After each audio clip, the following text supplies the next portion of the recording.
From Greeks and Romans to the English, East Asia to Africa, the Arabian Peninsula to the Americas, India has allured the world with all its natural wealth.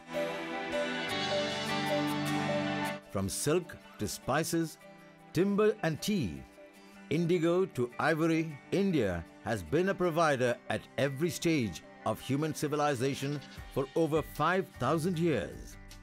And the idea of trade is entwined with the idea of India.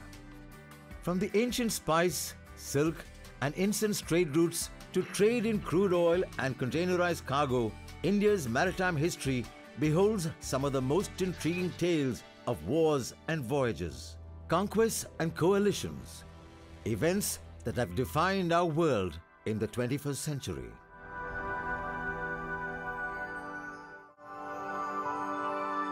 The Indian Ocean has a much longer antiquity of sustained seafaring compared to Atlantic and Pacific Oceans, the beginnings of which go back over 5,000 years to the earliest civilizations of mankind.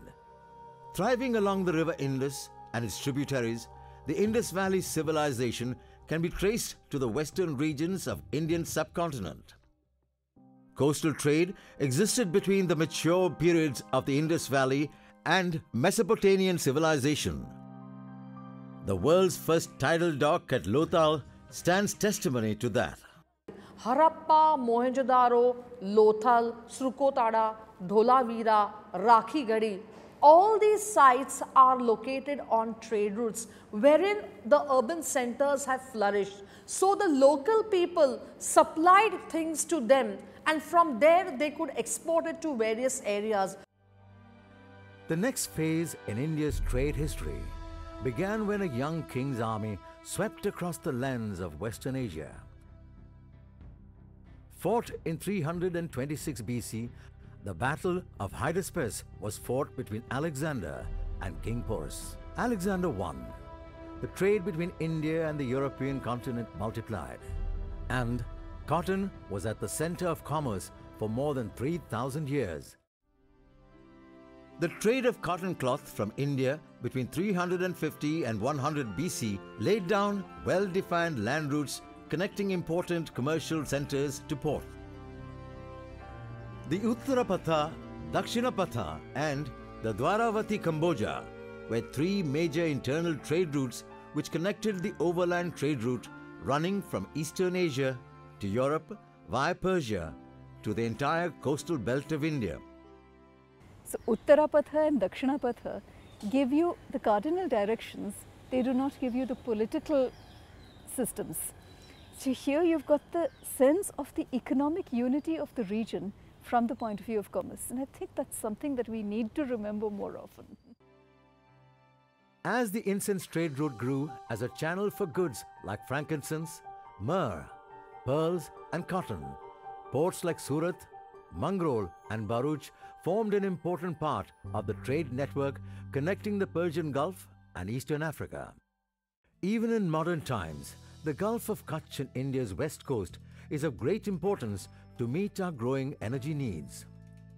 With a ship taking 3 to 5 days to reach India's west coast from the Arabian Peninsula, the bulk of the crude oil is imported from West Asia and Africa. India is the fourth largest exporter of refined petroleum in the world today, with Jamnagar on India's west coast having the biggest petroleum refinery complex in the world. Aided by the Kandla and Vadinar ports, majority of the refined petroleum is exported from India's west coast. The Vadinar oil terminal has contributed significantly to India's petroleum industry, owing to cost competitiveness and favorable weather conditions. The port of Kandla has also seen a rise in trade of essential commodities. It is the largest port of India by volume of cargo handled and one of the busiest in recent years.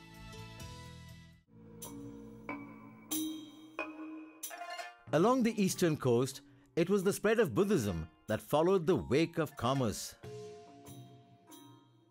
Merchants supported Buddhist monasteries along trade routes, which were used as places to stay in as they traveled from city to city. You have the spice producing areas of the archipelago, You have the cloth producing areas of India. You have China silk and China gold and Japanese silver probably. All of these are the motive force behind the trade of what we today call the Eastern Indian Ocean. One of the longest ruling dynasties in southern India, the Cholas, under the rule of Raja Raja Chola, created the first and only trans-sea empire in the history of India.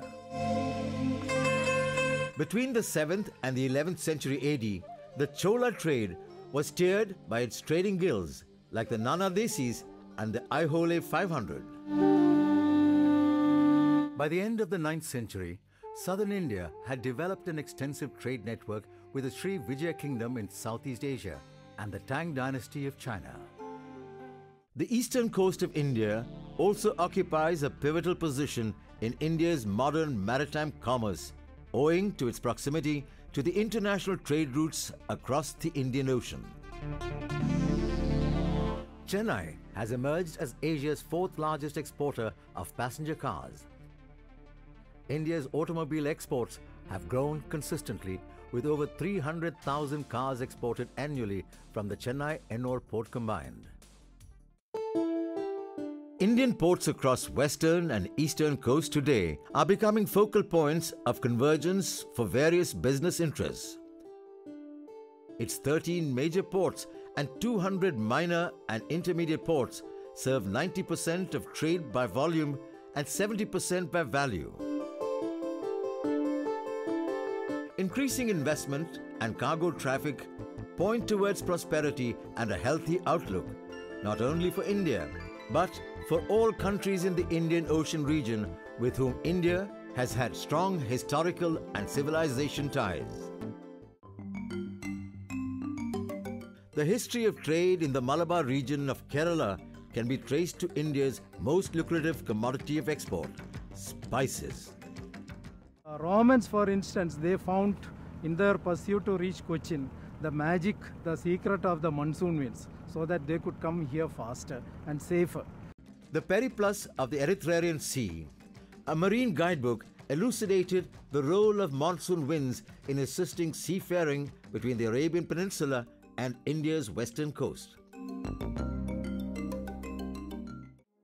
From the 15th century onwards, kingdoms of the European continent sponsored travelers to find a direct sea link to the Indian subcontinent.